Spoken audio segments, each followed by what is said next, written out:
Greetings, I am Nice. And I am Scandal. And let's button up our blazer together. Actually, let's unbutton our blazer together. Blazers. Poor thing. I still feel terrible for her. So Sayori had a little bit of a rough time in the last one, and as far as we know, there may be more rough times ahead. So let's keep going. I also think it's really interesting, at least to me, because I'm like, I the amount of like detail in her eyes makes me think of a Pokeball. Oh, I've been staring at that. I'm like, it's a Pokeball in her eyes. That's fair. It's a Pokemon in her eyes. She's gotta catch them all. A Pokemon. It's okay. For me, I'm just interacting with the power play of this, of going, oh, yeah. Clearly, the protag is much larger, and she is in a position of, being towered over at this moment. Oh, yeah. And it's just that framing feels incredibly aware and deliberate to me. Yes. I don't know that it is, but I'd like to think so. Uh-huh. All right, here we go. You're not wrong. Sayori hastily unbuttons her blazer once more, and she looks terrible. Great. Phew. That's so much better. Sayori puts her arms out and twirls around. Yay. Oh my god. See? Freedom. So, if I keep it unbuttoned, then I won't get a boyfriend, right? Oh. So that's okay then. And if she is really uncomfortable with her body, then that could also be a thing too of going, I assume that boyfriends are more connected to a physical experience, and maybe I don't feel ready or, prepared for that. Oh, that sounds terrible. I'm like, so if I keep it unbuttoned, then I won't get a boyfriend, right? And it's like, whoa. We're also... Not that you want to have a relationship, like, good for you. Like, total empowerment, good on you. But, like, also... there is something, like, not saying that she has to. I'm just like, there's something uncomfortable there that seems like, what are you afraid of? Right? There's also a level of just going, I'm going to confirm with you. Again, you, the protag, everything is about you. I need your confirmation and your support in all cases for all things. Yes. Everything is turned back to our main character. Yes. All right. Our main character is the point and purpose of everybody's life. What kind of logic is that? That makes no sense. I mean, eventually you'll find some guy who probably thinks you're incredibly sloppy and he will love it. Not like, most guys aren't really sloppy, but it's fine, which is also a stereotype. And I should probably not engage him, but I really fucking don't care. People are gross and they're not as fabulous as me in general. That's what it comes down to. Boink! But don't you think that, you kind of just said to me that if I stay sloppy, I won't get a boyfriend, so can't I just count on what you've said and take your word for it? Don't take my word for it. Try it for yourself. Be a total slob and it will prove to keep you dateless, no matter what. Why are you saying that like it's a good thing? Oh my god, you clearly need approval of men. This is the whole point and purpose of your life and your existence. If you are identified as a girl, eventually you must in any way, shape, or form conform to what men think of you and must basically always consider yourself in regards to what men think of you. And if there is ever another girl that comes your way, you must know that she is the enemy. She is competition, and the reason she is there is to make it hard for you to get to the men that will validate you and define your entire social worth. Yeah, absolutely. Because then I couldn't, okay, and that is the trope of because then I couldn't be close to you if I had a boyfriend. There is that true. If I had a boyfriend, then he wouldn't even let you do things like this, and then I couldn't be close to you, and then we might not even be able to be friends anymore. And I'm not even talking about the fact that he probably would try to control parts of my life, because that happens sometimes if people are feeling either jealous or they feel like their masculinity is threatened or that their relationship is not stable, which is part of their identity definer, the way that them wanting me is part of my identity definer socially. But I wouldn't ever be able to be close to you anymore if I had a boyfriend, because probably he would get jealous, because that's how I understand boys. Wait, so, what? I just literally don't care. And you take care of me better than anyone else would anyway. You don't even ever stop me from going to all of my 3 extra jobs and trying to keep the house all by myself. And you've never told anyone that my parents are both dead and don't live with me anymore. And I regret it every day. So that's why I'm keeping it unbuttoned. I will tell myself and you that is the reason, and I will focus on that reason. And the reason is so that I don't get a boyfriend that will try to control me and push into my life and make it so I can't be friends with you, even the small bits of friends that we are now. Oh my god, you know how horrible that sounds against men? Just like, out of curiosity's sake, like, just that all boys are gonna be literally that controlling. Oh no, am I being horrible to men? I'm so sorry.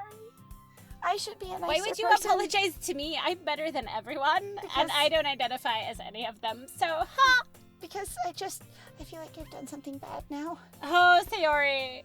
Oh, Sayori. You've done so many bad things. So You are many a train bad. wreck. Oh my god, stop saying all these embarrassing things, like, holy crap. Didn't you just say a whole bunch of embarrassing things to me? And isn't that a double standard then if you're allowed to and I'm not allowed to? I mean, I didn't say anything embarrassing. Oh my god, jeez Louise! I don't even know where I got the habla inglés to do so, but you are redonkulous, okay? I think you mean geez, Sayori. No. Well, anyway, just focus on trying to wake up a little earlier, just a teensy bit, just for me. A smidge. Okay? If I mean so much to you, you should think more about me, and you should wake up earlier than that, okay? For my convenience. Only if you focus on going to bed earlier so you don't nap in the club that I want you to be in so we can actually spend time together. I mean, focus on going to bed earlier and we'll make a trade, a deal, okay? Why are we totally doing this? We're making trades for stuff now? Oh my god, I wouldn't trade with you if the last person in the world. The other three of them just sitting in the room eating popcorn for this display over by the wall. Wow. Like, holy whoa. Natsuki, One of them, I knew it! one of them just hand me that tea, slurps it down, staring like this train wreck cannot get any more interesting. Oh my god, fine! Fine! I'll make deals and bargain with you and trade things off and have conditional love or some shit or something. You mean Fine, we'll have it's a deal. a transactional relationship? Yeah. Oh, okay. You know, that's how it's always been. What? There we are. Oh, good. I love transactional relationships. If they're well defined, they're very predictable and can be extremely comfortable. But we have a lot of trouble talking, so I feel like maybe this won't be very well defined. I guess we really are better at taking care of each other than we are at taking care of ourselves, because I clearly was doing something to take care of you just there, and I got you into a club to take care of your social, so you will be more skilled at talking to people, and so you can branch out artistically, and so you'll have something on your college, application letter that I hope you're applying for college with. I will help take care of you too. Oh my god, yeah, I guess so. So, maybe you should come wake me up in the morning, and then I will get up earlier. That's not unusual. No, that's at not all. weird That's as not a crap. strange request. That is not bizarre as crap. You're doing it again, Sayori. You're being really freaking weird. I am not your sibling. I live somewhere else. I do my own thing. Just because you go to work at 3 different part-time jobs, it is not my fault. Your parents can, go blow themselves from the grave for all I care. Oh my god. Aw, but I was joking that time. It was supposed to be, funny, charming, because it's ridiculous that you would, come into my house and my room and But you were wake only me joking up that time? while I'm sleeping, and then you would be there in my bedroom while I'm asleep. Nope, that was totally a joke. Ha! Man, you know what is totally impossible to tell with you sometimes, but honestly, I'd probably do it just to freak you out. So, now that we've gotten to the end of that train wreck, Well, okay, everyone. Well, I just think that maybe, now that we've, established all of, you know what? We would just, I'm gonna call out suddenly. Hey! Monika suddenly calls out, and it is wildly disruptive. she just swings oh it. my god! Oh, hi! Wow! Why don't we just share the poems we wrote now, huh? Why don't we just do that? Yeah, because, I couldn't find a space to get into that sort of impressive conversation that you just had in front of all of us. Everybody. With all of us just here pretending and then not pretending that we were just listening. Here. And we were just watching that, almost like a play, just play out like Sayori just falling off a rooftop while we all just watched instead of trying to help her. Anyway, that was pretty bad. So why don't we just read some poems, huh? Yay! Oh, yay! Splat, I can't wait to read yours. Yeah, same, because I literally didn't really write it. I just put down a series of, like, words, and it's sort of, yeah, I don't care. I failed to sound enthusiastic, but Sayori still trots away to retrieve her poem, not receive her poem. From She's herself. I receive it from myself. I give it unto myself. From me to me. From me to me. You see? So I'm not always really good at caring about myself, but right now I will give me a poem, and that will take good care of me. Yeah, absolutely. By the way, did you remember to write a poem last night? You know, to bring in, to share with everyone that was different than, you know, the first poem that you shared with us. I mean, I had to stay up and, like, I don't know, work it around, like, my anime and whatnot, but it was fine. Sure, I totally wrote it. Shit, my relaxation ends. I can't believe I agreed to do something so embarrassing. Showing feelings is, like, ridiculous and embarrassing. And I cannot tell you how my two feelings feel, but they do not feel good, okay? Like, I couldn't really find much inspiration since I've never really done this before. So I kind of just wrote down whatever was happening on screen for the animes that I was watching. They're really good. And anything that reminded me even slightly of something like Poetry. Literature. Poems. Or the poems. If it ever rhymed with anything, I wrote that down from on the anime. Yeah. Different lines from various characters that they all rhyme. They're from wildly different shows about different things. Everybody, what the? There's like 3 lines in here that basically just end in the same name because they share names between shows. It rhymes. And you're like, you rhyme orange with orange with orange every time. All right. Well, now that everyone's ready, why don't you find someone to share with? Because we're not going to do this as a big group. We're going to make it awkward, and we're going to pair people up in teams, and you're going to read directly to each other in a real intimate setting. You know, but we'll do it on different sides of the room. And, you know, 2 of us can have a closet to you know, go, oh, but there's not an even number of us, is there? Oh, I didn't even think about that. But, who cares? I can't wait. I'm sure you can't, honey, but that's exactly what's gonna happen. Bye-bye. Oh, no. Like, I can't believe this. Sayori and Monika enthusiastically pull out their poems. Sayori's is on a wrinkled sheet of loose leaf torn from a spiraled notebook, and it's super embarrassing. And messy. Oh, my God. Just like her. On the other hand, Monika wrote hers in a composition notebook. That is freaking amazing. And it looks clean and beautiful and pretty, just like her. I mean, like all of her organizational stuff. I mean, like all of her plans to do all of her things, which look completely organized and tidy and presentable. Unlike you. So her composition notebook looks beautiful. Why did you say that out? Did you mean to say that out loud? Yes. It was all for you. I can already see Monika's pristine handwriting from where I sat. Not like Sayori's scrawl. Okay, honest to God, I have always been impressed where people have, like, talk about these very specific details. They notice instantly the eyes from somebody else, like this child has the eyes of someone we all know, or basically the pristine handwriting from over there. I'm like, you can't, people... That is such a weird level of, like, obsessive detail. It's always bugged me as a writer of going, like, you don't notice this shit. So there's only been, tell. Like, it's been incredibly, incredibly wild, the amount of times that I have noticed this kind of thing, because it is not very often. No. And I actually have specific memories of the few times that I went, holy, striking.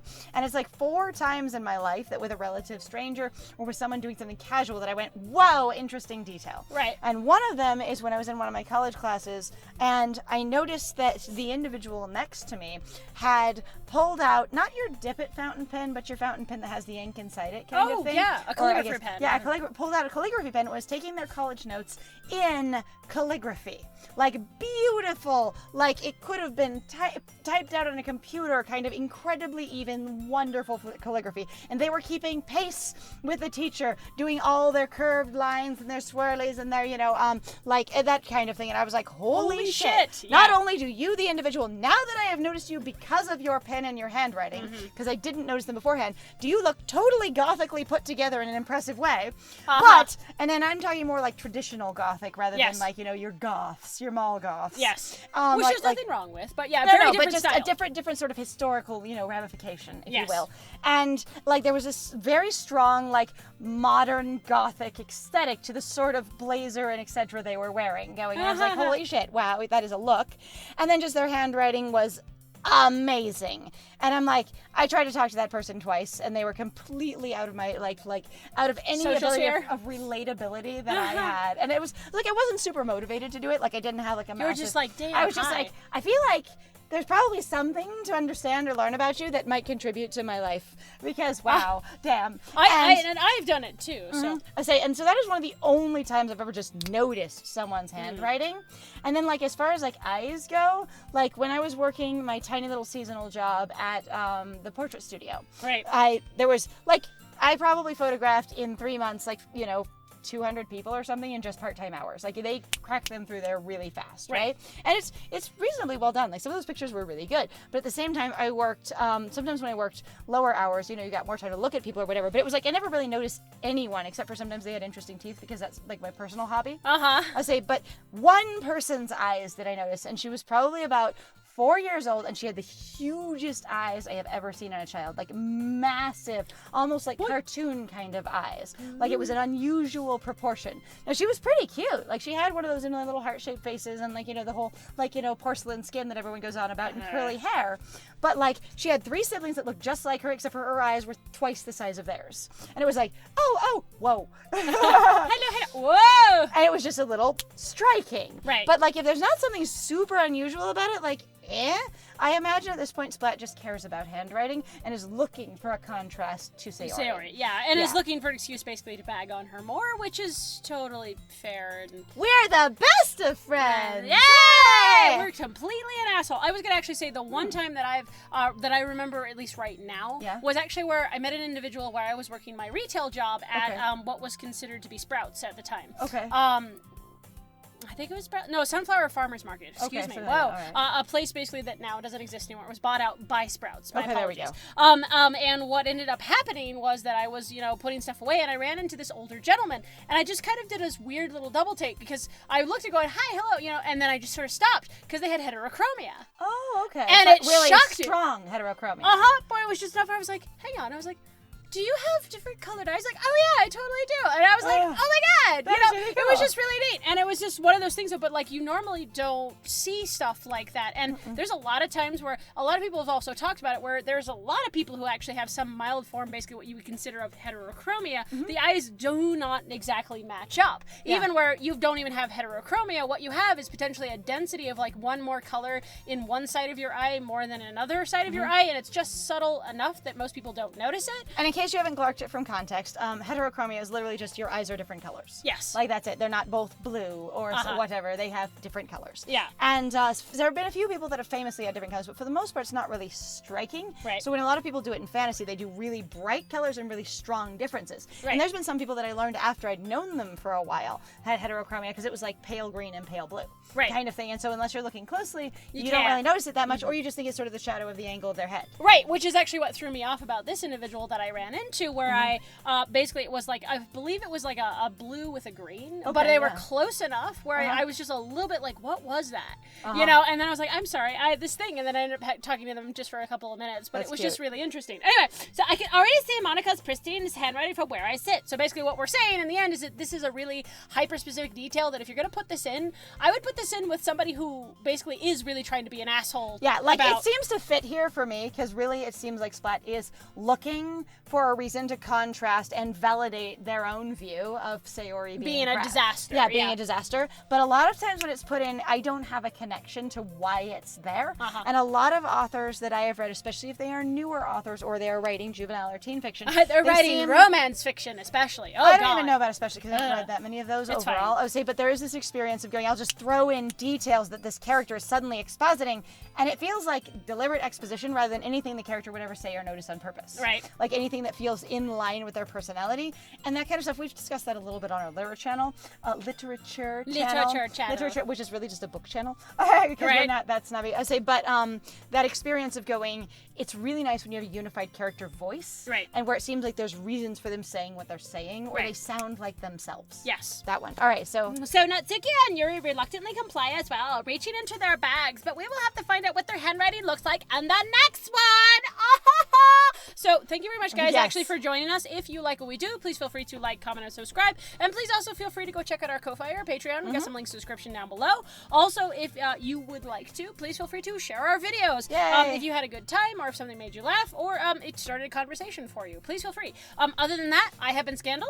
And one of the biggest ways that things do get more popular and more visibility is by being shared. So yeah, if you feel comfortable and you think someone would like or be interested in our stuff, please send it on over their way. And I have been Liz. And it was great playing with you. Bye!